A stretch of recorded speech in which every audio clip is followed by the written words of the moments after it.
कांग्रेस जन ने भाजपा की राजस्थान सरकार के 2 साल पूरे होने के विरोध में पोल खोल रैली निकाली। यह रैली लाड़पुरा पंचायत समिति लाड़पुरा से प्रारंभ होकर कोटा कलेक्ट्रेट पर समाप्त हुई।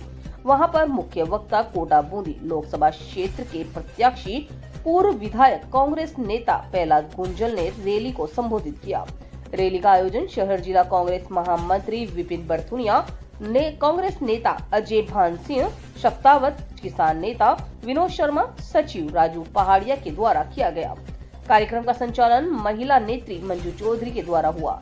रैली को संबोधित करते हुए विधायक प्रहलाद गुंजल ने कहा कि राजस्थान में बैठी बीजेपी सरकार किस बात पर 2 साल का जश्न मना रही है, जबकि हकीकत है कि राजस्थान की फर्जी सरकार ब्यूरोक्रेसी के अधीन हो चुकी है, जिसके कारण राजस्थान हर क्षेत्र में पिछड़ता जा रहा है। ब्यूरोक्रेसी के हावी होने के कारण राजस्थान के सभी विश्वविद्यालयों में कर्मचारियों को पेंशन देने, वेतन देने का बजट भी कर्जा लेकर देना पड़ रहा है। राजस्थान सरकार की नाकामी और केंद्र सरकार की अपने पूंजीपति मित्रों का भला करने की सोच के चलते अरावली पर कुठारघात किया गया, पर देश के जागरूक नागरिकों, संस्थाओं के संगठित आंदोलन के चलते सुप्रीम कोर्ट को स्वयं अल्फनामा लेकर अरावली के मामले में रोक लगानी पड़ी। राजस्थान सरकार के मुख्यमंत्री के कोटा में बैठे नेताओं के द्वारा अरावली की गोद में पल रही बनास नदी में अत्यधिक मात्रा में खनन कर रेत निकालने में हो रहे नुकसान को नजरअंदाज किया गया। कोटा में आज बद से बदतर स्थिति होती जा रही है। भाजपा के नेताओं के कारण कोटा शहर में आजीविका को लेकर संकट मंडरा रहा है। कोटा की कोचिंग संस्थाएं, इंडस्ट्रीज भाजपा नेताओं के कारण बंद होने के कगार पर है, पर कोई आवाज तक नहीं उठा रहा, और आवाज उठाते हैं तो उन्हें गुंडों और पुलिस के बल पर दबाया जाता है, परेशान किया जाता है। कोटा शहर की कानून व्यवस्था पूरी तरह से ध्वस्त हो चुकी है।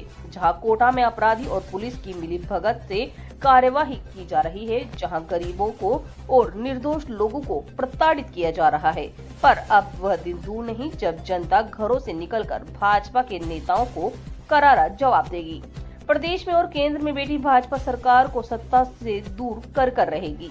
शहर कांग्रेस महामंत्री विपिन बरथुनिया ने कहा कि कोटा शहर में राजस्थान की भाजपा सरकार के 2 साल पूरे होने के बाद भी कोई कार्य नहीं किए गए हैं। अभी तक कोई काम शुरू भी नहीं हुआ। भाजपा के मंत्री जाकर कहते हैं कि हमारे पास बजट नहीं है, और जब बजट नहीं है तो कोई भी विकास कार्य नहीं होगा। टूरिज्म के नाम पर अभी कुछ दिनों पहले कोटा में केडीए द्वारा आयोजन किया गया, उसमें कांग्रेस के नेताओं को नहीं बुलाया गया, जबकि जिन जगह पर आयोजन हुआ वह सब कांग्रेस की ही देन है।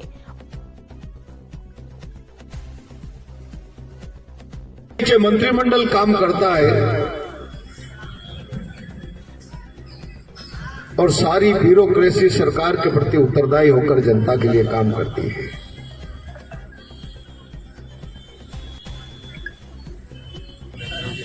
किस बात का 2 साल बेमिसाल ये भारतीय जनता पार्टी की सरकार और मुख्यमंत्री मना रहे हैं, मैं आज तक नहीं समझ पाया। मैंने आजादी के 75 साल बाद कहीं पूरे देश के किसी प्रांत ऐसा दृश्य नहीं देखा कि एक मुख्यमंत्री और उसके नीचे मंत्रिमंडल होगा। अब व्यवस्था बदल गई। दिल्ली में गृह मंत्रालय में राजस्थान सेल करके एक डिपार्टमेंट होगा, वहां पर एक रिटायर्ड आईएएस अफसर बैठा होगा और राजस्थान का चीफ सेक्रेटरी सुबह शाम उसको रिपोर्ट करेगा, और राजस्थान का मुख्यमंत्री चीफ सेक्रेटरी के अधीन काम करेगा। कभी नहीं देखा मैं।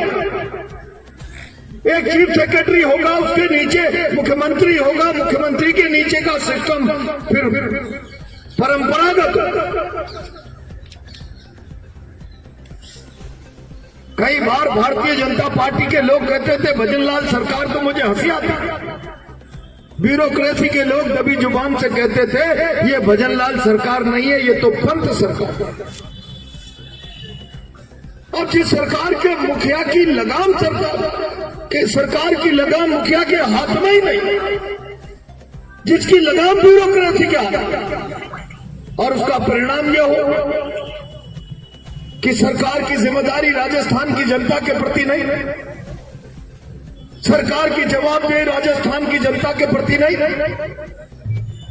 बहुमत दल जब राजस्थान के जनमानस से किसी स्थापित नेता को मुख्यमंत्री बनता है तो स्वभाव से जनता के प्रति उत्तरदायित्व का भाव होता है, लेकिन जब कोई दिल्ली पर्ची निकालकर किसी को लॉटरी के रूप में मुख्यमंत्री बनाती है तो उसके उत्तरदायित्व की भावना दिल्ली के प्रति होगी, राजस्थान की जनता के प्रति नहीं है। राजस्थान के मुख्यमंत्री पिछले 2 सालों से केवल एक काम कर रहे हैं, दिल्ली नाराज नहीं तो मेरी कुर्सी सलामत, दिल्ली नाराज हो गई तो मेरी कुर्सी खतरे में आ जाएगी, दिल्ली प्रसन्न रहनी चाहिए, राजस्थान की जनता जाए बाहर में। और उसका परिणाम ये हुआ राजस्थान में आज चारों तरफ अराजकता है। इस सरकार का वित्तीय प्रबंधन समाप्त हो गया। 10 दिन पहले आपने अखबारों में समाचार पढ़ा, जोधपुर में विश्वविद्यालय के वाइस चांसलर के हाथ तोड़ दिया, पैर तोड़ दिया कर्मचारी, केवल इस बात के लिए कि जिन लोगों ने जिंदगी भर 60, 65 साल की सेवा विश्वविद्यालय में देने के बाद सेवानिवृत्त होकर घर जा रहे हैं, उनके पास पेंशन का पैसा नहीं है, उनकी पेंशन का रुपया नहीं मिल पाता। और कल तो अखबारों में छपा है कि पूरे राजस्थान के विश्वविद्यालयों की माली हालत ये है कि विश्वविद्यालय चलाने के लिए कर्जा लेकर काम करने की आवश्यकता पड़ रही है। जिस सरकार में शिक्षा जैसे संस्थानों को चलाने के लिए कर्जा लेकर काम चलाना पड़े, मैं समझता हूं इससे गिरी हुई बात इस सरकार के लिए कोई दूसरी नहीं हो सकती। कानून व्यवस्था नाम की कोई चीज नहीं है, सरकार का खजाना खाली है, विकास राजस्थान का ठप है। और अभी भाई विपिन और सारे लोग बोलने वाले कह रहे थे गुंडागिर्दी हो रही है। जब सरकार का चेहरा काला हो जाता है, सरकार कमजोर हो जाती है, तो अपने चेहरे पर नकाब डालने के लिए पुलिस की परत लेती है, कानून की आड़ लेती है, पुलिस की ठान लेती है। और ये हालात आज राजस्थान में। मैं हमेशा कहा करता हूं, प्रजातंत्र में सरकारें लोगों की जान माल व्यवसाय की सुरक्षा की गारंटी है। लोगों की जान माल व्यवसाय के लिए भय का कारण सरकारें नहीं होनी चाहिए। आज राजस्थान में क्या हालात है, राजस्थान का आम जनमानस सरकार से भयग्रस्त है।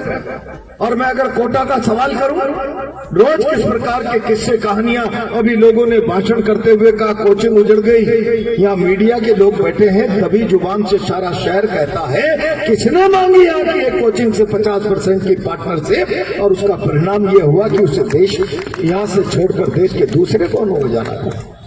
और इससे बड़ी गिरावट